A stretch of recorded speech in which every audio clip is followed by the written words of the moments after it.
જૂનાગઢ મહાનગરપાલિકામાં સ્ટાફની અછતના કારણે વહીવટી કામગીરી ખોરવાઈ રહી છે। હાલ આઉટસોર્સ કર્મચારીઓ બિનઅનુભવી હોવાથી લોકોને અનેક કામોમાં મુશ્કેલીઓ વેઠવી પડે છે। રોડ, રસ્તા, ગટર સહિતની ફરિયાદો ઉઠી રહી છે, પરંતુ ટેકનિકલ ક્વોલિફાઈડ કર્મચારી ન હોવાથી હાલ લોકોને ધક્કો ખાવા છતાં સુવિધા મળતી નથી।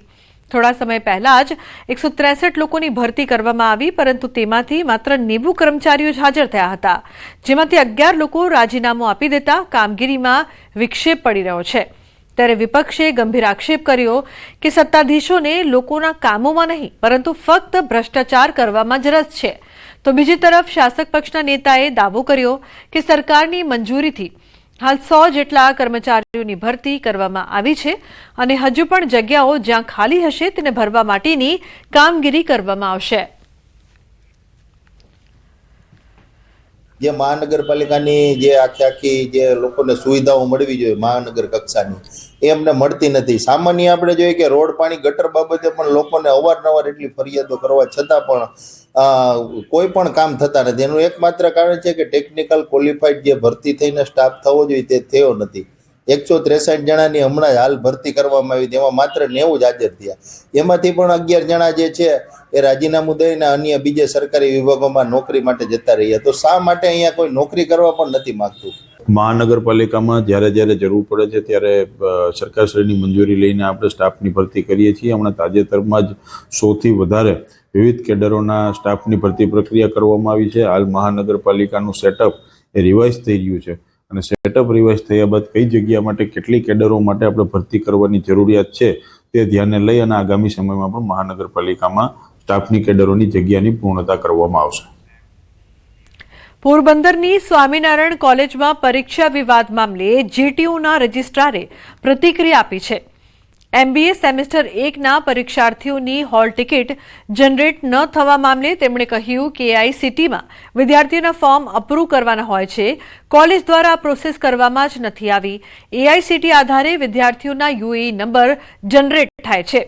જનરેટ થયેલા UAE નંબર યુનિવર્સિટીમાં જમા કરાવવાના હોય છે। સંસ્થાએ પ્રોસેસ આધારે જાતે જ એડમિશન આપી દીધા હતા, જેના ડેટા જેટીયુ સુધી પહોંચ્યા નથી, જેથી વિદ્યાર્થીઓની હોલ ટિકિટ જનરેટ ન થઈ। ગયા વર્ષે પણ આ કોલેજ દ્વારા લેટ ફોર્મ અપાયા હતા। જો ફરીથી પરીક્ષા લેવામાં આવશે તો કોલેજને પેનલ્ટી ભરવાની થશે। યુનિવર્સિટી દ્વારા એફિલિએશન લેટર ના આપવામાં આવે ત્યારે ACPC પણ એવા વિદ્યાર્થીઓને એડમિટ કરતી નથી। તેને કારણે સંસ્થા દ્વારા AICTનો એક્સપ્રેશન EOA રજૂ ન થવાને કારણે આ વિદ્યાર્થીનું એનરોલમેન્ટ થઈ શક્યા નથી અને જ્યારે વિદ્યાર્થીનું એનરોલમેન્ટ ન થાય ત્યારે એ વિદ્યાર્થીના પરીક્ષા ફોર્મ કે અન્ય કોઈ વિગતો છે એ રિલીઝ થતી નથી।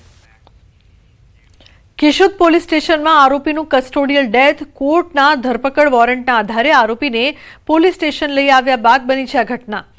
ચેક રિટર્ન કેસનો હતો આરોપી, જેની અચાનક તબિયત લથડતા તેને સ્થાનિક હોસ્પિટલ ખસેડાયા હતા। આરોપીને વધુ સારવાર માટે જૂનાગઢ ખસેડાતા મોત નીપજ્યું છે। પોલીસે આરોપીને કોર્ટના કામે અટક કર્યા પહેલા ઝેરી ટીકડા પીધા હોવાનું જણાવ્યું છે। આરોપી ધનસુખભાઈ જેરામભાઈ હિરપરાના મોત અંગેની તપાસ માંગરોળના ડીવાયએસપીને સોંપાઈ છે।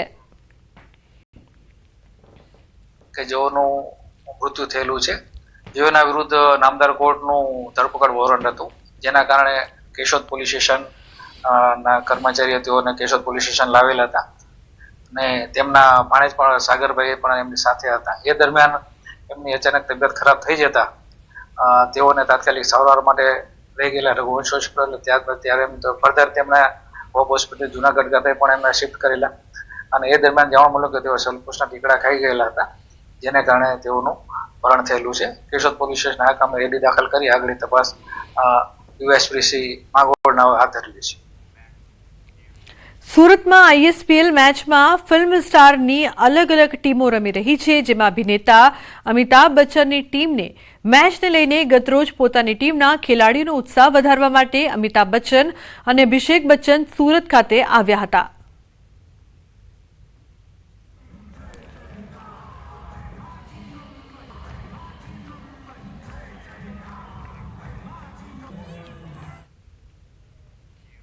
તો સુરતના પોલીસ કમિશનર અનુપમસિંહ ગેહલોતે માનવતાનું ઉત્તમ ઉદાહરણ પૂરું પાડ્યું. તેઓ 150 જેટલા દિવ્યાંગ બાળકોને પોતાના ઘરે બોલાવી સૌને પોતાના હાથે જમાડ્યા હતા. આ પ્રસંગે પોલીસ કમિશનર સાથે તેમની પત્ની પણ જોડાયા હતા. તો પોલીસ કમિશનરનું માનવતાનું ઉત્તમ ઉદાહરણ જોવા મળ્યું, જેમાં તેમના પત્નીએ પણ સાથ આપ્યો. દિવ્યાંગ બાળકોને પોતાના હાથે ભોજન કરાવ્યું.